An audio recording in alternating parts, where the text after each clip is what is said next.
미국만 열 수 있는 문이 있었습니다.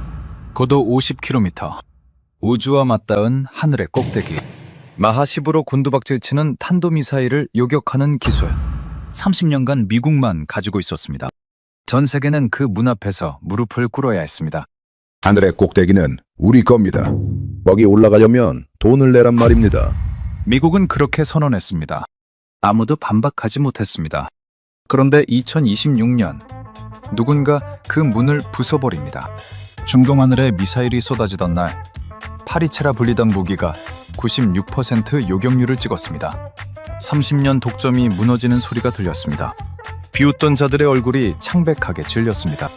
그리고 그들은 발견합니다. 파리채 뒤에 진짜 괴물이 숨어 있었다는 걸.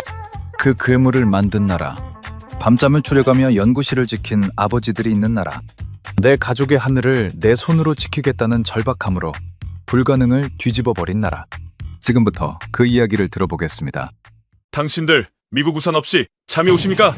로키드 마틴 부사장의 목소리가 회의장을 짓눌렀습니다. 2024년 1월 아부다비 에미리츠 팰리스 호텔 대회의장이었죠. 사우디, UAE, 이라크 국방장관들이 앉아 있었는데 그 한마디에 숨소리마저 끊긴 것 같았습니다. 저는 막스 크루거입니다.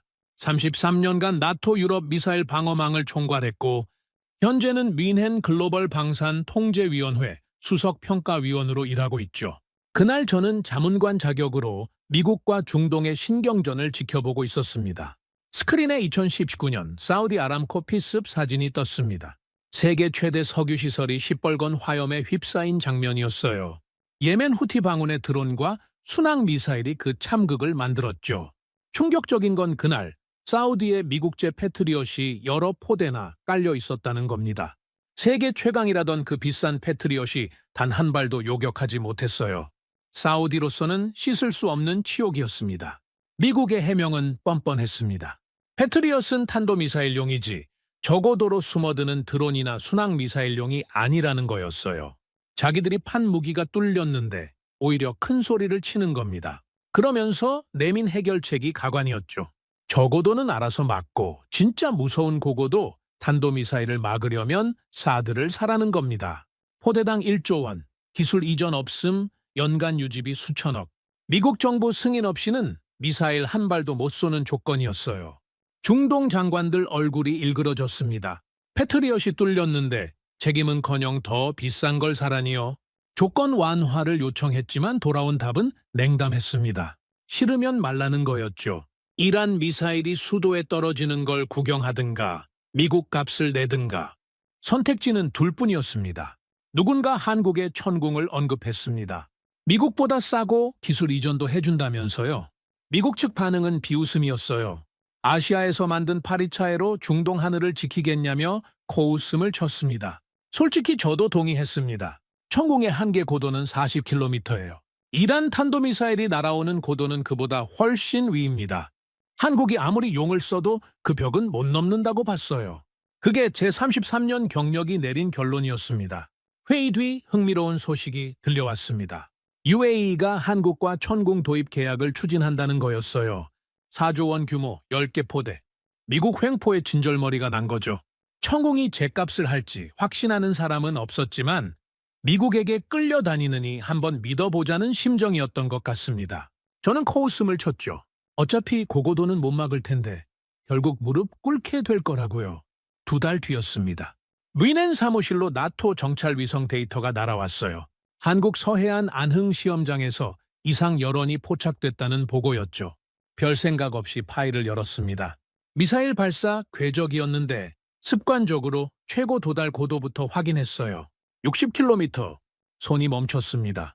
천궁의 한계는 40km입니다. 한국에 60km까지 올라가는 요격 미사일은 없어요. 센서 오류라고 생각하고 데이터를 다시 불러왔죠.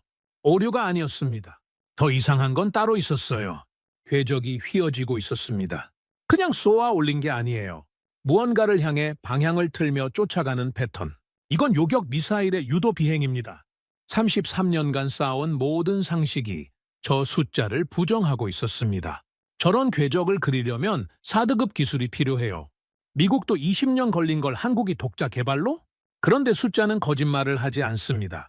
한국이 뭔가를 숨기고 있었던 겁니다. 청웅 뒤에 우리가 절대 못 만들 거라고 비웃었던 바로 그것을요. 2년 뒤 이란 전쟁이 터졌을 때 저는 그날 무시했던 모든 것의 대가를 치르게 됩니다. UAE에 배치된 청웅이 이란 탄도미사일을 96% 요격률로 박살냈거든요. 파리채라고 비웃었던 그 무기가 미국의 코를 납작하게 만들어버린 겁니다. 하지만 진짜 충격은 그게 아니었어요. 청웅은 시작에 불과했습니다. 그 위성 데이터를 받고 나서 며칠간 잠을 제대로 못 잤습니다. 60km. 그 숫자가 머릿속에서 떠나질 않았어요. 센서 오류일 거라고, 한국이 무슨 수로 저 높이까지 올라가겠냐고 스스로를 다독였지만 소용없었습니다. 궤적이 휘어지고 있었다는 사실이 계속 걸렸거든요. 저는 나토 정보국에 추가 데이터를 요청했습니다. 한국 서해안 안흥 시험장 주변의 모든 여론 기록을 보내달라고 했죠. 며칠 뒤 답이 왔는데 파일을 여는 순간 심장이 철렁 내려앉았습니다. 한 번이 아니었어요. 지난 2년간 안흥 시험장에서 포착된 고고도 여론이 4차례나 있었습니다. 2022년 한 번, 2023년 2번, 그리고 2024년 초에 한 번. 제가 처음 본 그 데이터가 4번째였던 거죠. 도달 고도는 점점 높아지고 있었어요. 48km, 54km, 58km, 그리고 60km. 누가 봐도 단계적인 시험 발사였습니다. 한국이 무언가를 개발하고 있었고 그게 점점 완성되어 가고 있다는 뜻이었죠. 등골이 서늘해졌습니다. 천궁이 아니었어요. 천궁으로는 절대 저 높이까지 못 올라갑니다. 한국이 완전히 새로운 무기를 만들고 있었던 겁니다. 미국도 유럽도 모르게 조용히. 저는 즉시 미국 측 접촉 라인에 연락을 넣었습니다. 록히드 마틴 부사장 제임스 콜린스에게 이 데이터를 공유하면서 한국의 동향을 파악하고 있느냐고 물었죠. 돌아온 대답은 황당했습니다. 한국이 뭔가를 개발하고 있다는 건 안다. LSAM이라고 부르는 장거리 지대공 미사일이라더라. 하지만 걱정할 건 없다는 거였어요. 콜린스의 말은 이랬습니다. 한국이 고고도 요격 미사일을 만들겠다고 선언한 게 벌써 10년도 더 됐는데 아직도 완성을 못했다. 요격고도 60km를 목표로 한다지만 실제로 달성하려면 최소 5년은 더 걸릴 거다. 설령 만들어낸다 해도 실전에서 쓸 수 있는 수준이 되려면 또 몇 년이 필요하다. 그러니까 신경 끄라는 투였죠. 저도 그 말을 믿고 싶었습니다. 33년간 제가 알아온 상식으로는 그게 맞았거든요. 고고도 요격 기술은 아무나 넘볼 수 있는 영역이 아닙니다. 미국이 사드를 만드는데 30년이 걸렸어요. 12조 원이 넘는 개발비가 들어갔고 수백 번의 시험 발사 끝에 겨우 실전 배치에 성공한 겁니다. 한국이 그 기술을 몇 년 만에 따라잡는다? 상식적으로 말이 안 되죠. 하지만 마음 한구석이 계속 불편했습니다. 2024년 5월 한국방위사업청에서 공식 발표가 나왔습니다. 장거리 지대공 유도무기 LSAM 체계 개발이 완료됐다는 내용이었어요. 요격고도 60km 이상 순수 국내 기술로 개발, 2027년부터 실전 배치 예정. 가슴이 덜컥 내려앉았습니다. 5년은 더 걸릴 거라던 미국의 예측이 완전히 빗나간 겁니다. 한국은 이미 개발을 끝내버렸어요. 미국이 코웃음 치는 사이에 조용히 완성해버린 거죠. 저는 부랴부랴 LSAM 관련 자료를 긁어모았습니다. 공개된 정보는 많지 않았지만 몇 가지 사실만으로도 충격이었어요. 요격고도 60km 이상. 이건 미국 사드의 영역을 침범하는 수치입니다. 가격은 사드의 절반도 안 된다고 했어요. 포대당 4천억 원대. 사드가 1조 원이 넘는다는 걸 생각하면 엄청난 가격 경쟁력이죠. 더 무서운 건 따로 있었습니다. 한국은 이미 LSAM-2를 개발하고 있다는 정보가 흘러나왔어요. 요격고도 100km. 이건 완전히 우주 공간입니다. 사드도 못 올라가는 높이예요. 2028년 개발 완료 목표. 한국이 미쳤다는 생각이 들었습니다. 청웅으로 중저고도를 막고 LSAM으로 고고도를 막고 LSAM-T로 우주 끝까지 막겠다는 건데 이게 현실이 되면 미국의 독점 체제가 완전히 무너지는 겁니다. 그때까지도 저는 반신반의했습니다. 개발 완료 발표야 뭐라고 하든 할 수 있지만 실제로 실전에서 먹히느냐는 다른 문제니까요. 미국 측도 비슷한 반응이었어요. 한국이 만들었다는데 어디 한번 두고 보자. 실전에서 터지면 그때 웃어도 늦지 않다는 분위기였습니다. 그 실전이 생각보다 빨리 찾아왔습니다. 2026년 2월 28일 미국과 이스라엘이 이란을 공습했어요. 이란은 즉각 보복에 나섰습니다. 탄도미사일이 중동 전역을 향해 쏟아졌죠. UAE도 표적이 됐습니다. 그리고 그날 UAE에 배치된 청웅이 불을 뿜었습니다. 요격률 96%, 이란 탄도미사일이 허공에서 가루가 됐어요. 미국 패트리엇, 이스라엘 에로우와 함께 가동됐는데 청웅의 성적이 가장 좋았습니다. 파리채라고 비웃었던 그 무기가 실전에서 증명해버린 겁니다. 전 세계 방산 시장이 발칵 뒤집혔습니다. 하지만 저는 알고 있었어요. 청웅은 맛보기에 불과하다는 걸. 진짜 무서운 건 그 뒤에 있었습니다. LSAM, 그리고 그 너머의 것들. 청웅의 실전 성공 소식이 전해지자 전 세계 방산 관계자들이 술렁였습니다. 하지만 저는 그 흥분의 물결에 동참할 수 없었어요. 제 머릿속은 온통 다른 생각으로 가득 차 있었거든요. 청웅이 아니라 LSAM. 그 60km 궤적 데이터가 계속 아른거렸습니다. 2026년 3월 초 저는 서울행 비행기에 올랐습니다. 명목상으로는 나토 측 기술 자문관 자격이었지만 솔직히 제 개인적인 호기심이 더 컸어요. 한국이 대체 뭘 만들었는지 이 눈으로 직접 확인하고 싶었습니다. 서울 용산 국방부 청사 지하 브리핑룸이었습니다.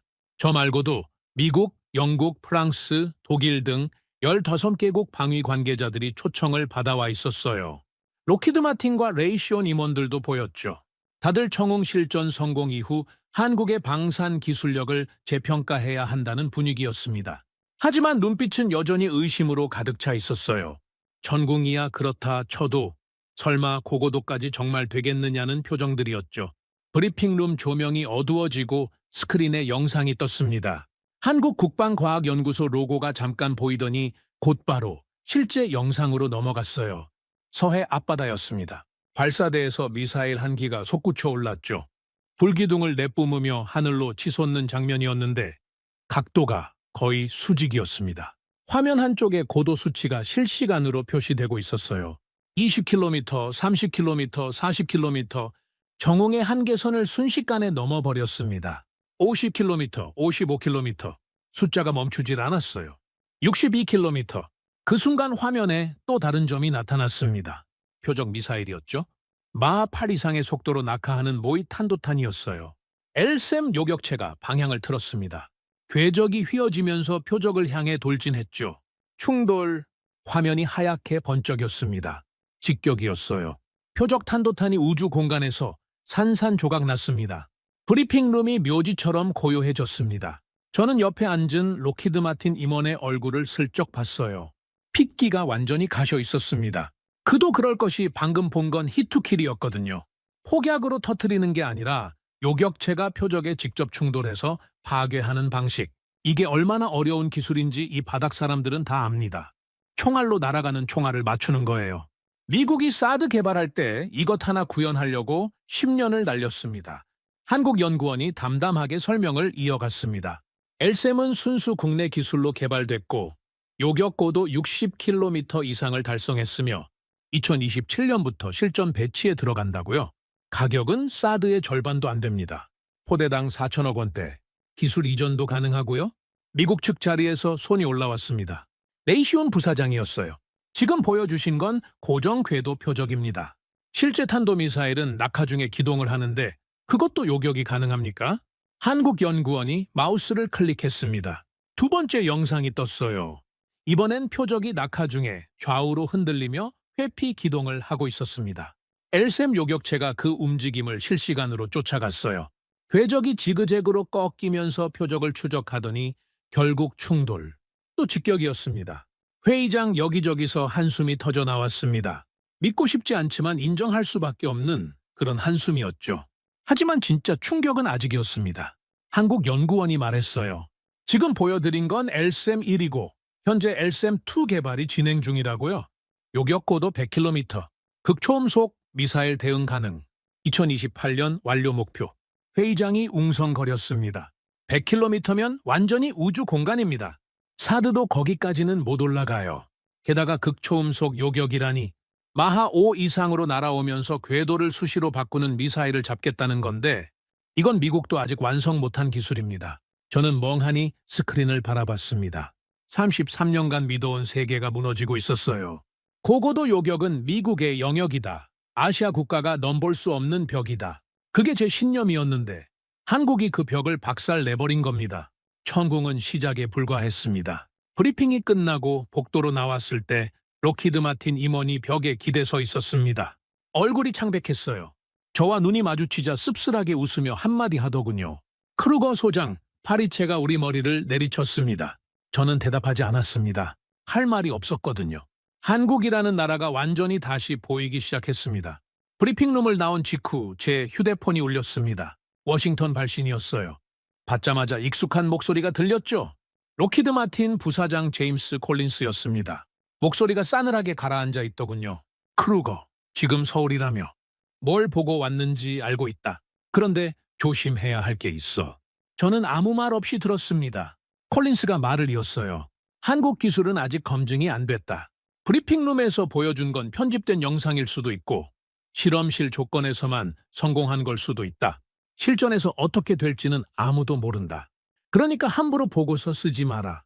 나토 수뇌부에 잘못된 정보가 올라가면 곤란해진다. 저는 물었습니다. 잘못된 정보라니 무슨 뜻입니까? 콜린스가 한숨을 쉬더군요. 크루거, 솔직하게 말할게. 지금 미국 방산업계가 발칵 뒤집혔어. 한국이 엘셈을 완성했다는 소문이 퍼지면서 중동 쪽 문의가 확 줄었거든. 사우디랑 진행하던 사드 추가 도입 협상도 멈췄어. 이 상황에서 나토까지 한국 쪽으로 기울면 우리는 끝이야. 그제야 전화의 목적이 보였습니다. 콜린스가 목소리를 낮췄어요. 당신은 나토 측 핵심 자문관이잖아. 보고서 하나가 유럽 전체 방산 정책에 영향을 준다고. 한국 기술에 대해 긍정적으로 쓰지 마. 검증이 필요하다. 시기상조다. 이 정도로만 정리해줘. 그러면 우리도 당신을 잊지 않을게. 협박이었습니다. 아니, 협박과 회유를 동시에 하는 거였죠. 전화를 끊고 나서 한참 동안 창밖을 바라봤습니다. 서울 도심의 불빛이 반짝이고 있었어요. 제 머릿속은 복잡하게 얽혀 있었습니다. 솔직히 콜린스의 말도 일리가 있었어요. 한국 기술이 브리핑에서 본 것만큼 완벽한지는 아직 모릅니다. 실험실 조건과 실전은 다르니까요. 그리고 미국과 관계가 틀어지면 제 경력에도 치명적입니다. 33년간 쌓아온 모든 것이 흔들릴 수 있어요. 하지만 다른 한편으로는 분명히 봤습니다. 62km 상공에서 마하 8로 낙하하는 표적을 직격으로 요격하는 장면을, 궤적이 꺾이면서 회피 기동하는 표적을 실시간으로 쫓아가 충돌시키는 장면을, 저건 편집으로 만들어낼 수 있는 게 아닙니다. 진짜였어요. 며칠 뒤 나토 본부에서 연락이 왔습니다. 서울 방문 보고서를 제출하라는 거였죠. 유럽 방위 정책 수립에 참고하겠다면서요. 책상 앞에 앉았습니다. 노트북 화면에 빈 문서가 떠 있었어요. 커서가 깜빡이고 있었죠. 손가락이 키보드 위에서 멈춰 있었습니다. 두 가지 선택지가 있었어요. 하나는 콜린스 말대로 쓰는 겁니다. 한국 기술은 검증이 필요하다. 실전 데이터가 부족하다. 시기상조다. 이렇게 쓰면 미국과의 관계는 유지됩니다. 제 경력도 안전하고요. 나토는 계속 미국 무기에 의존할 거고 저는 그 체제 안에서 편하게 남은 경력을 보낼 수 있죠. 다른 하나는 본대로 쓰는 겁니다. 한국의 엘셈은 4등급 성능을 달성했다. 가격 경쟁력도 압도적이다. 나토는 한국과의 협력을 검토해야 한다. 이렇게 쓰면 미국은 저를 적으로 간주할 겁니다. 워싱턴 쪽 문은 완전히 닫히겠죠. 33년 경력의 끝이 험악해질 수도 있어요. 뭐 아니면 도였습니다. 저는 의자에 등을 기대고 천장을 올려다봤습니다. 33년이라는 세월이 주마등처럼 스쳐 지나갔어요. 젊은 시절 처음 미사일 궤적 계산을 배우던 때, 나토 사령부에서 밤새 시뮬레이션 돌리던 때, 미국 방산업체들과 수없이 회의하던 때, 그 모든 시간 동안 저는 한 번도 미국의 기술 패권을 의심해 본 적이 없었습니다. 고고도 요격은 미국의 영역이다. 그건 변하지 않는 진리다. 그렇게 믿어왔어요. 그런데 한국이 그 진리를 깨버렸습니다. 문득 브리핑룸에서 봤던 록히드 마틴 임원의 창백한 얼굴이 떠올랐습니다. 그리고 그가 복도에서 했던 말도요. 파리채가 우리 머리를 내리쳤다고. 저는 쓴웃음을 지었습니다. 파리채라고 비웃던 게 누구였습니까? 저도 마찬가지였어요. 한국을 깔봤고 아시아를 무시했고 미국이 영원히 정상에 있을 거라고 믿었죠. 그 오만함이 지금 부메랑이 되어 돌아온 겁니다. 결심이 섰습니다. 저는 키보드에 손을 올렸습니다. 그리고 본대로 썼습니다. 한국의 장거리 지대공 유도무기 엘셈은 요격 고도 60km 이상을 달성했으며 히스투킬 방식의 직격 요격에 성공했다. 미국 사드와 동등하거나 그 이상의 성능으로 평가되며 가격은 절반 수준이다. 나토는 한국과의 기술 협력 및 도입 가능성을 적극 검토할 것을 권고한다. 전송 버튼을 누르는 순간 손끝이 떨렸습니다. 돌이킬 수 없는 선택이었어요. 워싱턴과의 관계는 끝났습니다. 33년 경력의 마지막이 어떻게 될지 알 수 없었죠. 하지만 후회는 없었습니다. 진실은 진실이니까요. 보고서를 보낸 직후부터 제 전화기는 불이 났습니다. 워싱턴 쪽에서 항의 전화가 쏟아졌어요. 콜린스는 아예 제 번호를 차단했더군요. 나토 내부에서도 술렁였습니다. 미국 편에 서 있던 사람들이 저를 의심의 눈초리로 바라봤죠. 한국한테 뭘 받았냐는 소리까지 들었습니다. 하지만 그런 소음은 오래가지 않았어요. 보고서가 나토 수뇌부에 올라간 지 일주일 뒤 한국 국방부에서 공식 초청장이 날아왔습니다. 엘셈 실사격 시험에 참관하겠느냐는 거였어요. 나토 측에서 저를 대표로 보내기로 결정했죠. 제 보고서가 파장을 일으킨 덕분이었습니다. 한국의 기술력을 직접 확인하고 오라는 거였어요. 다시 서울행 비행기에 올랐습니다. 이번에는 브리핑룸이 아니었어요. 서해안 안흥 시험장. 엘셈이 실제로 발사되는 현장이었습니다. 시험장에 도착했을 때 날씨가 흐렸습니다. 바닷바람이 세차게 불어왔고 하늘에는 잔뜩 찌푸린 구름이 깔려 있었어요. 발사대 주변에는 이미 여러 나라 관계자들이 와 있었습니다. 미국 측은 안 보이더군요. 대신 사우디, UAE, 폴란드, 루마니아 국방부 관계자들이 눈에 띄었어요. 중동과 동유럽에서 온 사람들이었죠. 전부 한국 미사일에 관심을 갖고 있는 나라들이었습니다. 한국 측 연구원이 다가와서 간단히 설명했습니다. 오늘 시험은 실제 탄도미사일 모사체를 요격하는 거라고요. 고도 60km 이상에서 마하 8로 낙하하는 표적을 엘셈이 직격으로 격추하는 장면을 직접 보여주겠다고 했습니다. 저는 속으로 긴장했습니다. 브리핑룸에서 영상으로 본 것과 실제로 눈앞에서 보는 건 차원이 다르거든요. 만약 여기서 실패하면 제 보고서는 휴지 조각이 됩니다. 나토에서 제 신뢰도는 바닥을 치겠죠.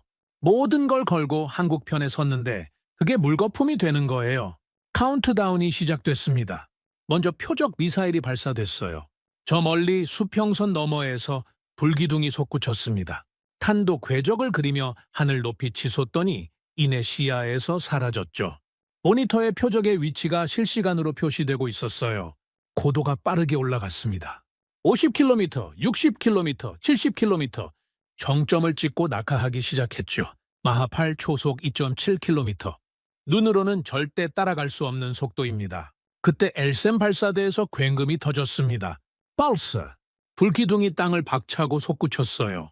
굉장한 굉음과 함께 엘셈 요격체가 하늘로 치솟았습니다. 거의 수직으로 올라가더군요. 연기 기둥이 하늘을 가르며 뻗어 올라갔어요. 몇 초 만에 구름 속으로 사라졌습니다. 모니터를 주시했습니다. 엘셈의 고도가 빠르게 올라가고 있었어요. 30km, 40km, 50km. 청웅의 한계선을 가볍게 넘어섰습니다. 55km, 60km. 멈추지 않았어요. 63km. 표적과의 거리가 급격히 줄어들고 있었습니다. 두 점이 모니터 위에서 빠르게 가까워졌어요. 표적은 낙하하면서 좌우로 기동하고 있었습니다. 불규칙하게 움직이는 표적, 회피 기동이었죠. 엘셈의 궤적이 휘어졌습니다. 표적의 움직임을 실시간으로 쫓아가고 있었어요. 지그재그로 꺾이면서 마치 눈이 달린 것처럼 표적을 추적했습니다. 저는 숨을 멈추고 모니터를 응시했어요. 충돌 3초 전, 2초, 1초. 화면에서 두 점이 겹쳤습니다. 순간 하늘 높은 곳에서 섬광이 번쩍였어요. 구름 사이로 빛이 터지는 게 육안으로도 보였습니다. 동시에 모니터의 표적 신호가 사라졌죠. 직격, 요격 성공이었습니다. 시험장이 순간 정적에 휩싸였어요. 그리고 곧 여기저기서 탄성이 터져 나왔습니다. 사우디 관계자가 두 손을 번쩍 들었고 UAE 쪽에서는 박수가 쏟아졌어요. 폴란드 장교는 고개를 저으면서 믿을 수 없다는 표정을 짓고 있었죠. 저는 멍하니 하늘을 올려다봤습니다. 가슴이 벅차올랐어요. 영상으로 본 것과 직접 눈앞에서 보는 건 완전히 달랐습니다. 저건 진짜였어요. 편집도 아니고 조작도 아닙니다. 한국이 정말로 해낸 겁니다. 그런데 끝이 아니었습니다. 한국 측 연구원이 마이크를 잡았어요. 첫 번째 시험은 성공적으로 완료됐고 이제 두 번째 시험을 진행하겠다고 했습니다. 이번에는 표적을 두 발 동시에 발사한다고요.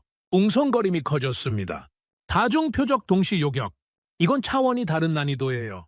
하나를 맞추는 것도 기적인데 두 개를 동시에 추적해서 격추한다고요? 두 번째 표적 미사일이 발사됐습니다. 이번에는 정말 두 발이 동시에 솟구쳤어요. 서로 다른 방향으로 갈라지면서 하늘로 치솟았죠. 모니터에 두 개의 점이 찍혔습니다. 엘셈 발사대에서 연속으로 굉음이 터졌어요. 두발. 엘셈 요격체 두 기가 차례로 발사됐습니다. 불기둥이 두 줄기로 하늘을 갈랐어요. 각각의 요격체가 서로 다른 표적을 향해 날아갔습니다. 모니터를 숨죽이며 지켜봤습니다. 네 개의 점이 화면 위에서 움직이고 있었어요. 두 개의 표적, 두 개의 요격체. 표적들은 낙하하면서 불규칙하게 기동했고 요격체들은 각자의 표적을 쫓아 궤적을 꺾었죠. 거의 동시에 두 번의 섬광이 터졌습니다. 표적 신호 두 개가 동시에 사라졌어요. 이중 직격, 성공이었습니다. 시험장이 환호로 뒤덮였습니다. 사우디 국방부 차관이 한국 측 연구원에게 다가가 손을 덥석 잡았어요. 빨리 계약 협의를 시작하자는 말이 들렸습니다. UAE 쪽에서도 비슷한 움직임이 보였고 폴란드 장교는 본국에 즉시 보고해야 한다며 휴대폰을 꺼내 들었죠. 저는 그 광경을 지켜보면서 깨달았습니다. 세상이 바뀌고 있었어요. 미국이 30년간 독점하던 하늘의 문이 열리고 있었습니다. 한국이라는 나라가 그 문을 부셔버린 거예요. 청웅이 파리채라고요? 파리채가 고고도까지 올라와서 미국의 독점 체제를 산산조각 내버렸습니다.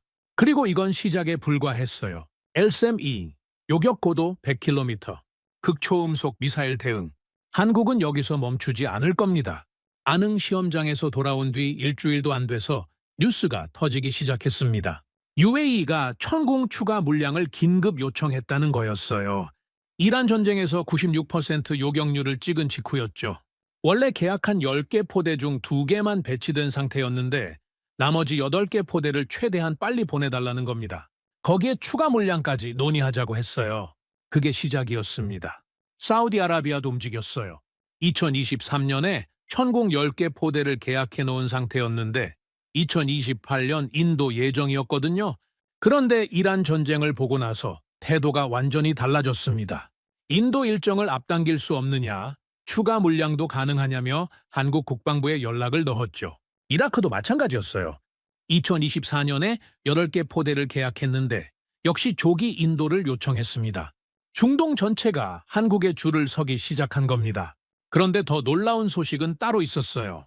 엘셈에 대한 문의가 들어오기 시작했다는 거였습니다. 천궁도 아니고 엘셈이요.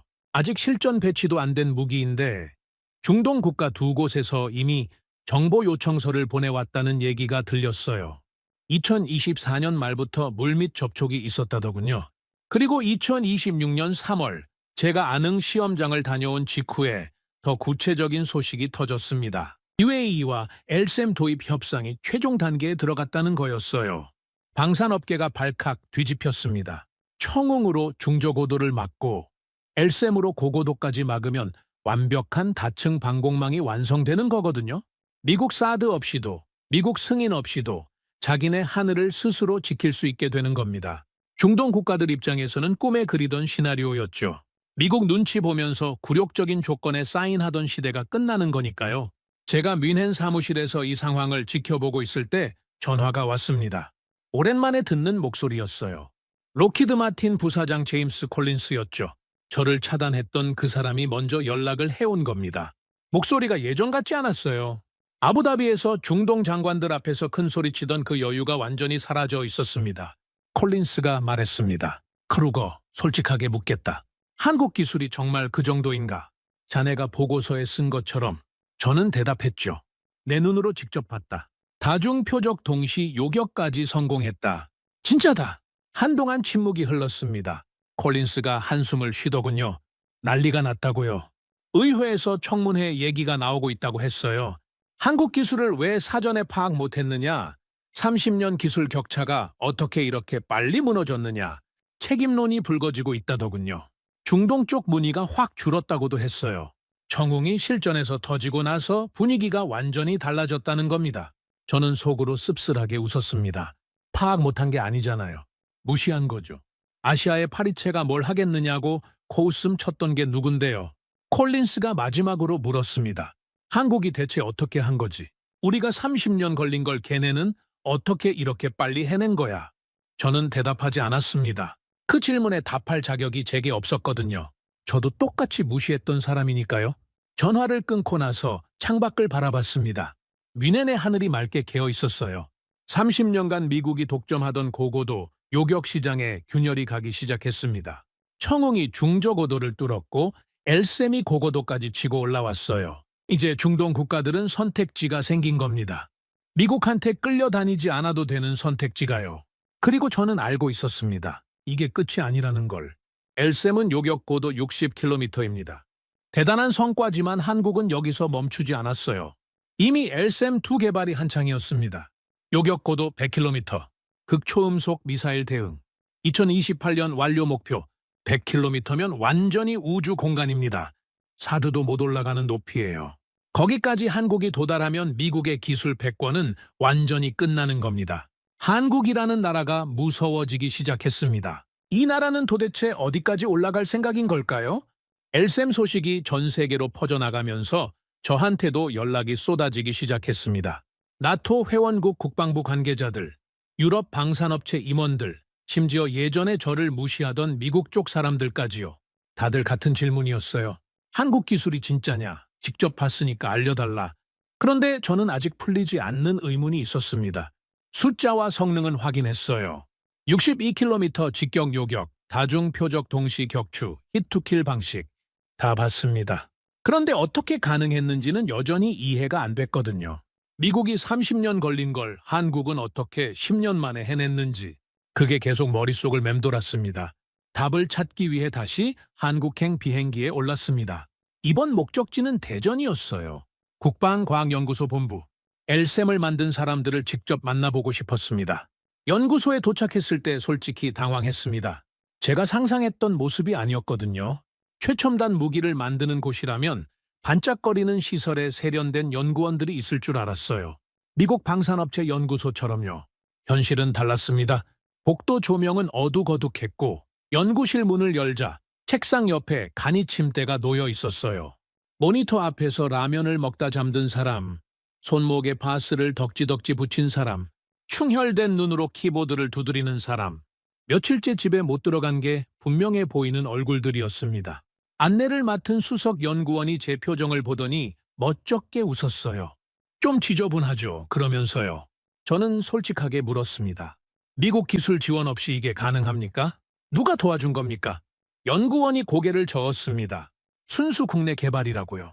미국은 기술 이전을 철저하게 막았기 때문에 처음부터 끝까지 혼자 해야 했다고 했어요. 레이더, 추진체, 유도 시스템, 킬 비히클 전부 다요.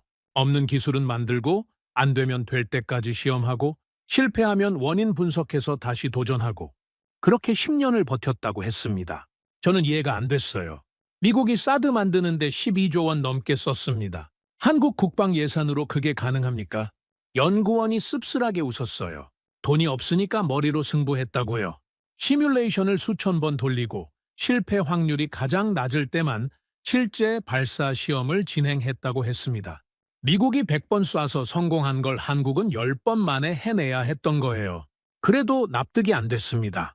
기술이야 그렇다 쳐도 대체 왜 이렇게까지 하는 겁니까? 미국한테 사면 편할 텐데요. 연구원의 표정이 달라졌습니다. 잠깐 침묵이 흘렀어요. 그가 창밖을 보며 말했습니다. 우리나라 머리 위에 뭐가 있는지 아십니까? 북한 탄도미사일이 수백 기입니다. 핵탄두를 실을 수 있는 게 수십 기고요. 미국한테 사드를 사면 미국 대통령 승인 없이는 한 발도 못 씁니다. 우리 국민 머리 위로 미사일이 날아오는데 쏠지 말지를 남의 나라가 결정한다고요. 그가 저를 똑바로 쳐다봤습니다. 내 가족이 사는 하늘을 남의 손에 맡길 수는 없었습니다. 그게 전부입니다. 저는 아무 말도 할 수 없었습니다. 그제야 모든 게 이해가 됐어요. 이 사람들이 왜 바스를 붙여가며 연구실을 지키는지, 왜 며칠째 집에 못 가면서 모니터 앞에 앉아 있는지, 돈이나 명예 때문이 아니었습니다. 생존이었어요. 내 가족, 내 나라를 지키겠다는 처절한 절박함. 그게 이 기적 같은 결과물을 만들어낸 거였습니다. 복도를 나오면서 엘셈 발사체 실물 모형이 전시된 홀을 지나쳤습니다. 길이가 7m는 되어 보이는 거대한 미사일이었어요. 그걸 올려다보는데 갑자기 가슴이 먹먹해졌습니다. 저는 33년간 미사일을 연구하면서 이런 감정을 느껴본 적이 없었습니다. 기술에 감탄한 적은 있어도 감동한 적은 없었거든요. 무기는 그냥 무기였어요. 차갑고 정밀한 기계 덩어리. 그런데 그날 대전의 허름한 연구소에서 저는 처음으로 무기에 담긴 사람의 마음을 봤습니다. 연구소를 나서면서 뒤를 돌아봤어요. 건물 외관은 낡았습니다. 화려하지도 않았어요. 그런데 저 안에서 세계 최고 수준의 무기가 만들어지고 있었습니다. 처절한 도끼와 절박함으로요. 한국을 파리채라고 비웃었던 제가 부끄러워졌습니다. 아니, 부끄러운 정도가 아니었어요. 이 나라 앞에 고개를 숙여야 할 것 같았습니다. 대전에서 돌아온 뒤 저는 며칠간 아무것도 하지 못했습니다. 보고서를 써야 했고 나토 회의에도 참석해야 했는데 손이 움직이지 않았어요. 머릿속이 복잡했거든요. 33년간 믿어왔던 것들이 전부 흔들리고 있었습니다. 고고도 요격 기술은 미국의 영역이다. 아시아 국가는 넘볼 수 없는 벽이다. 이게 제 신념이었어요. 그런데 한국이 그 벽을 박살내버렸습니다. 자본도 부족했고 시간도 없었는데 말이죠. 어떻게 가능했을까요? 대전연구소에서 들은 답이 계속 맴돌았습니다.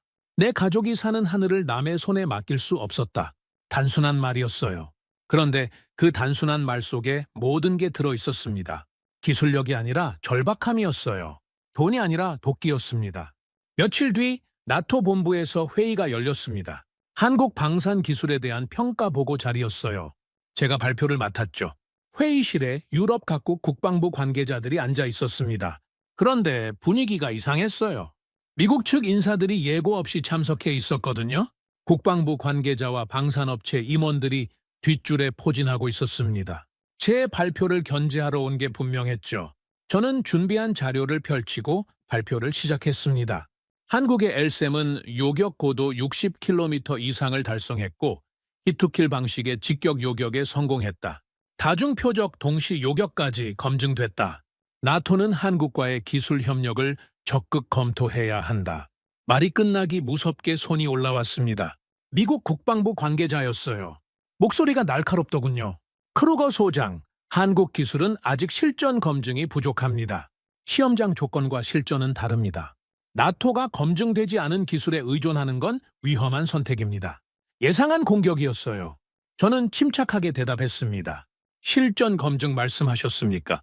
2026년 이란 전쟁에서 천공이 96% 요격률을 기록했습니다. 미국 패트리엇, 이스라엘 에로우와 함께 가동됐는데 천공 성적이 가장 좋았죠. 충분한 검증 아닙니까? 회의실이 술렁였습니다. 미국 측 얼굴이 굳어졌어요. 또 다른 손이 올라왔습니다. 레이시온 임원이었죠? 천공은 중저고도 체계입니다. 고고도 요격은 다른 문제예요? 엘셈이 실전에서도 같은 성능을 낼 거라는 보장이 있습니까? 저는 노트북을 열었습니다. 안흥 시험장에서 촬영한 영상을 틀었어요. 마하팔로 낙하하는 표적을 엘셈이 쫓아가서 직격하는 장면, 회피 기동하는 다중 표적을 동시에 격추하는 장면. 회의실이 조용해졌습니다. 영상이 끝나고 저는 말했습니다. 제가 직접 봤습니다. 현장에서요. 편집도 조작도 아닙니다. 이게 한국의 실력입니다. 레이시온 임원이 입을 다물었어요. 더 이상 반박이 나오지 않았습니다. 저는 자리에서 일어났습니다. 회의실을 천천히 둘러보면서 말을 이었어요. 솔직하게 말씀드리겠습니다. 저는 33년간 한국을 과소평가했습니다. 아시아의 작은 나라가 고고도 요격 기술을 만들 수 있을 거라고 생각하지 않았어요.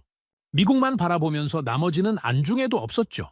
회의실이 고요해졌습니다. 그 오만함의 대가를 지금 치르고 있습니다. 한국은 청웅으로 중저고도를 막고 엘셈으로 고고도를 막고 엘셈2로 우주 공간까지 막으려 하고 있어요.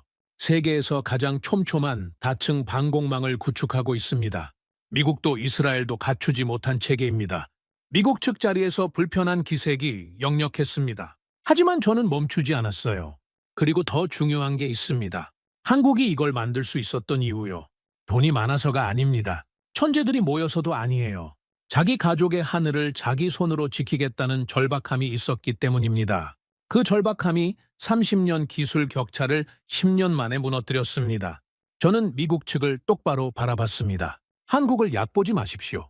한국을 얕봤던 모든 사람들이 대가를 치르게 될 겁니다. 저처럼요. 회의실이 정적에 휩싸였습니다. 아무도 말이 없었어요. 미국 국방부 관계자가 뭔가 말하려다 입을 다물었습니다. 레이시온 임원은 고개를 숙이고 있었죠. 발표가 끝나고 회의실을 나오는데 여러 사람이 다가왔습니다. 악수를 청하는 사람, 추가 자료를 요청하는 사람, 한국과 협력 채널을 연결해달라는 사람, 분위기가 완전히 달라져 있었어요.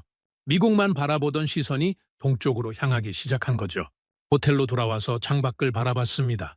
뉘넨의 밤하늘에 별이 떠 있었어요. 문득 대전 연구소에서 만났던 사람들이 떠올랐습니다. 파스를 붙인 손목, 충혈된 눈, 간이 침대에서 쪽잠을 자던 모습. 화려하지 않았어요. 세련되지도 않았죠. 그런데 그 사람들이 세상을 바꾸고 있었습니다. 저는 조용히 중얼거렸어요. 한국이라는 나라의 진짜 힘은 기술이 아니었다. 사람이었다. 내 가족을 지키겠다는 마음, 내 나라를 내 손으로 지키겠다는 의지. 그게 한국의 진짜 무기였습니다. 청웅이 끝인 줄 알았던 전 세계는 이제 알게 됐어요. 그건 시작에 불과했다는 걸. 한국은 멈추지 않을 겁니다. SMT가 완성되면 그 다음은 또 뭔가가 나오겠죠. 이 나라가 어디까지 올라갈지는 모릅니다. 다만 한 가지는 확실해요. 한국의 하늘은 이제 그 누구도 함부로 넘볼 수 없게 됐습니다.